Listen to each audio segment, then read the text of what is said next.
Okay, now we've seen previously that drawing your deck can often have very powerful dividends, and being able to draw your whole deck is something that you want to do in many, many, many games of Dominion.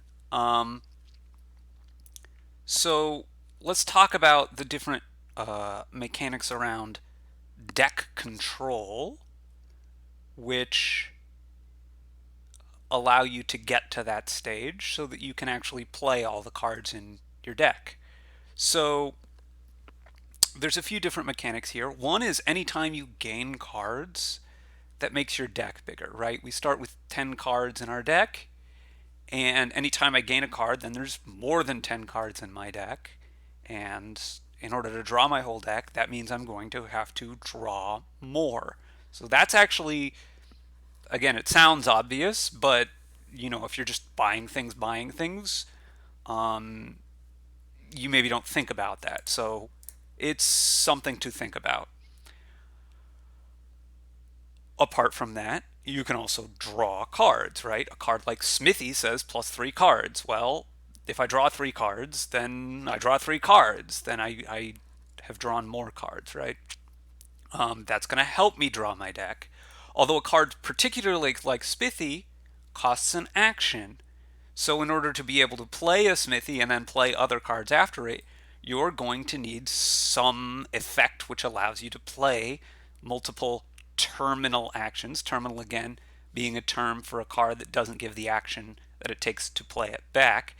And typically we call these village effects after the original card village, which says +1 card +2 actions, right? The important point here is +2 actions. 2 is more than 1. So if I play a village and then a smithy, I can still play more action cards after that, right? So first part of deck control, right? How many cards are in your deck? Second part, you can draw cards. Third part, if you're playing terminals, then you're going to need villages. Okay, so far so good. Um, the other way that is important when you're talking about trying to uh, get that deck drawn is, okay, when you gain cards, right, that goes up the number of cards in your deck, but you can also thin your deck out, right? So typically that's done by trashing cards, right? You can trash 2 cards with Steward, up to 4 cards with Chapel, a couple of cards in play with Bonfire, right? So trashing cards makes there be fewer cards in your deck. The fewer cards there are in your deck, the easier it is to draw your deck, right? Because you just have fewer cards to draw. Um, Trashing, though, isn't the only way to thin cards out of your deck. There's also, you can put them on the exile mat. Sometimes you can put them on the tavern mat. Um, so you could stick them on some mat or other. You can return them to the supply in some cases with various other effects, not any that are in this particular game, but obviously I can't show off everything in every game. But thinning, which is usually done by trashing, is another important deck control effect, which might help you to draw your deck. Now, let's talk about a few more details. Um, how do you know whether you're going to be able to draw your deck or not? Well, first of all, almost certainly there's going to be some amount, I shouldn't say almost certainly, in most cases, many cases at least, there's going to be some amount of chance involved, right?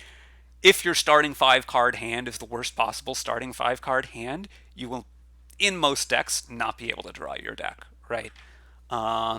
If you can draw your deck given any possible 5 card hand, then that's nice, I guess.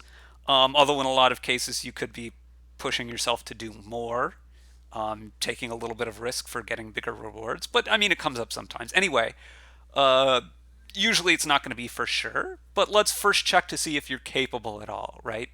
So the way you can figure that out is, first of all, you need to know, do you have enough villages in your deck to be able to play all of your terminals, particularly your terminal draw cards. So that's just something you need to keep track of, right? How many villages in my deck do I have versus how many terminals? Okay, So that's one thing. Then you can count up all the cards in your deck if you keep a running tally of that, right? You start with 10, so right now I have 10. And you keep a track of how many cards all the cards in your deck draw.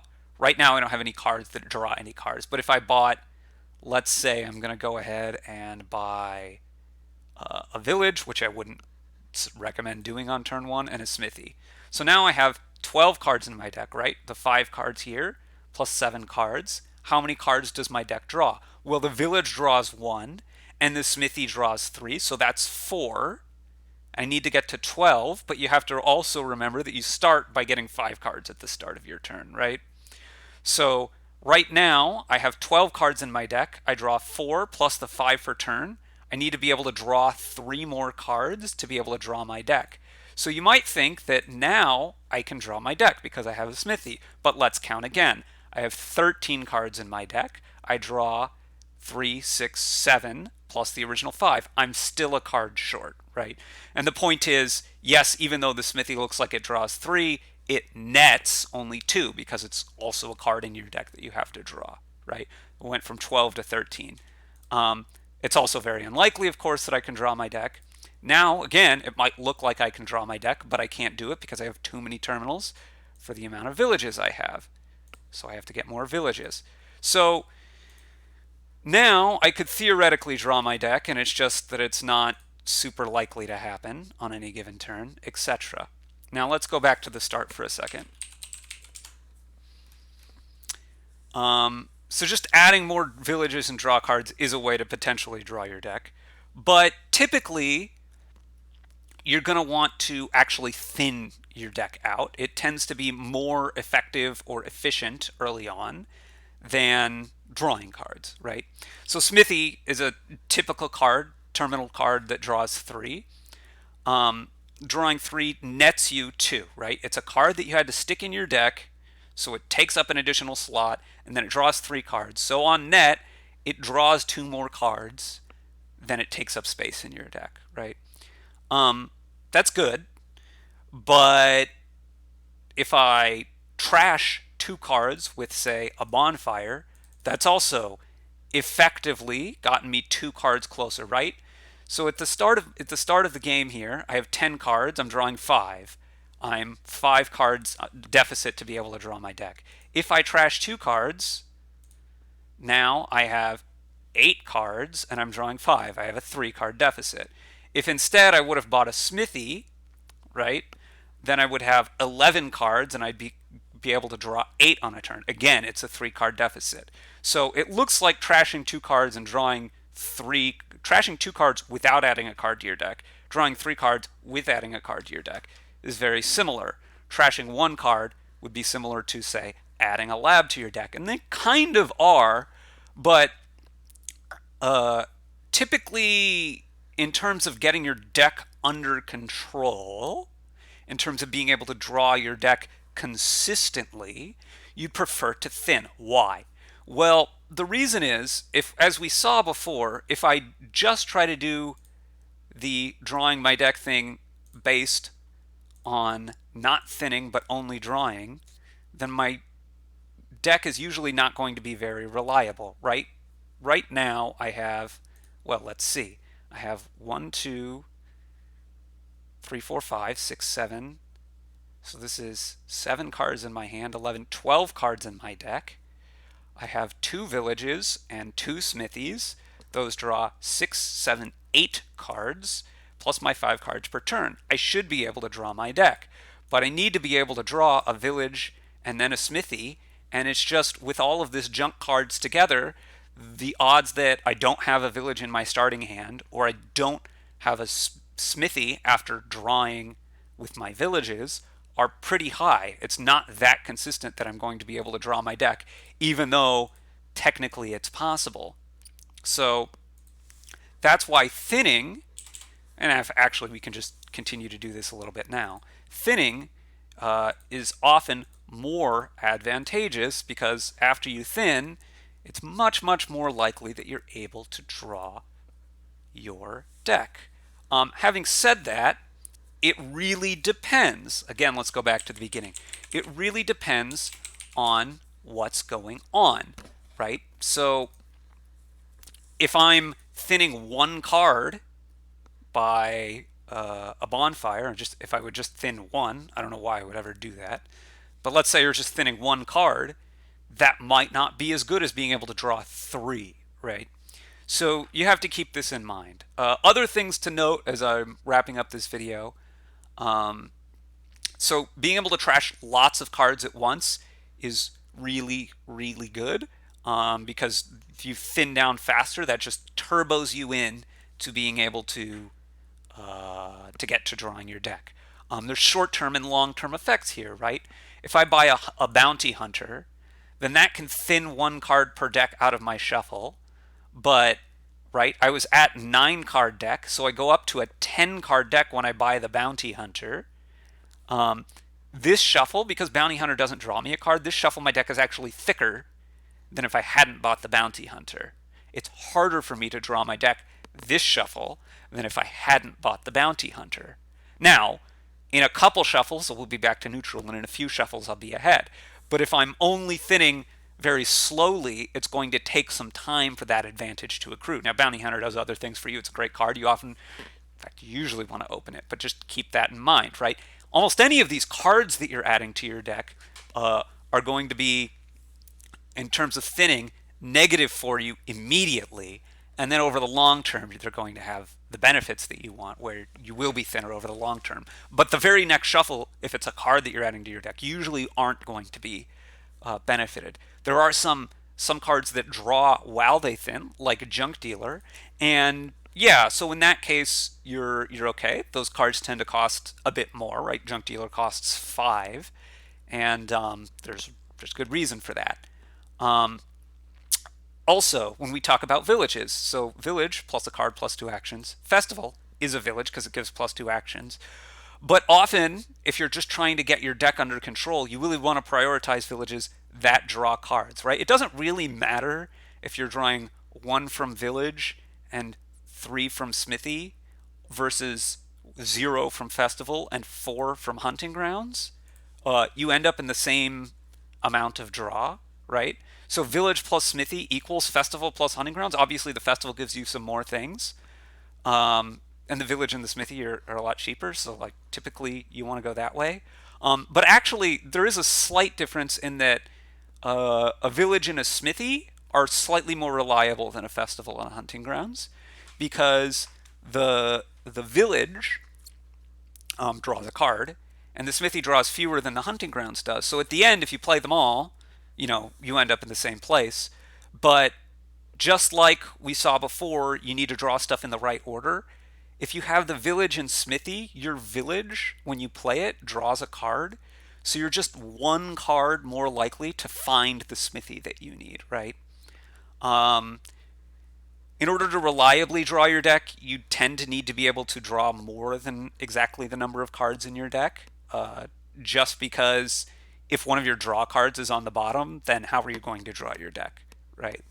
So it's often a little hard to be reliable. There are other ways around that, different effects, duration, draw, something like expedition, makes your deck bigger at the start of your turn, and that helps to alleviate some of those problems. But it's still a little bit there in most cases. So you may want to look for ways to leverage the extra draw that you naturally want in order to be reliable, by turning it into payload at the end. And one way to do that, and this is going to be the last point of this video, I know it's been pretty long for an intro, even if it is intermediate. Yeah, so that's going to be steward, is an example of a way that you can turn your reliability from overdraw into something useful for you, because it can turn into payload, right? Use stewards, and I have an extra steward that I need to draw my deck. So if I have 2 stewards, say, in fact, let's get to this point, right? Let's thin down our cards a bit, and we'll take hunting grounds, and we'll get some villages, and Now we'll take a steward. Get rid of the junk dealer now because we don't need it anymore.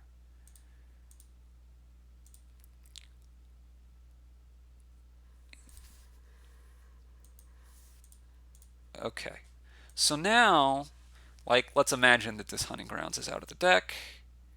So I needed to play one of these stewards to draw my deck, and then I can play the second one after I've drawn for payload, right? That's one way to do it. There's also cards that let you save cards, right?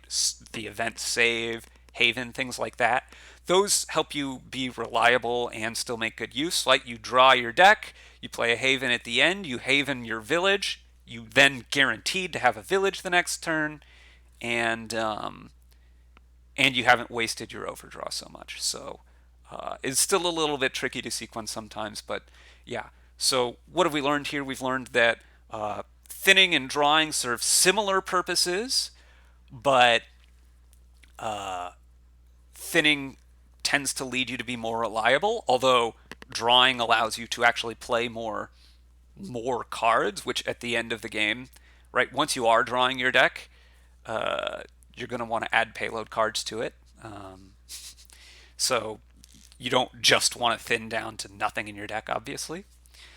They work similar purposes. Villages allow you to play your terminals. You need to make sure you have enough, right? You draw 5 cards in your hand, and then every card in your deck minus 5 minus the number of cards that the cards in your deck draw can tell you whether or not it's possible to draw your deck.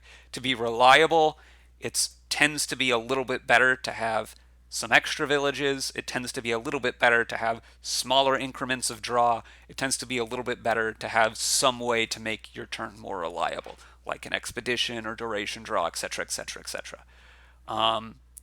And yeah, I think that's going to cover it for now. We'll be back next time with with some looks at, okay, given deck control, that's great, but payload still matters.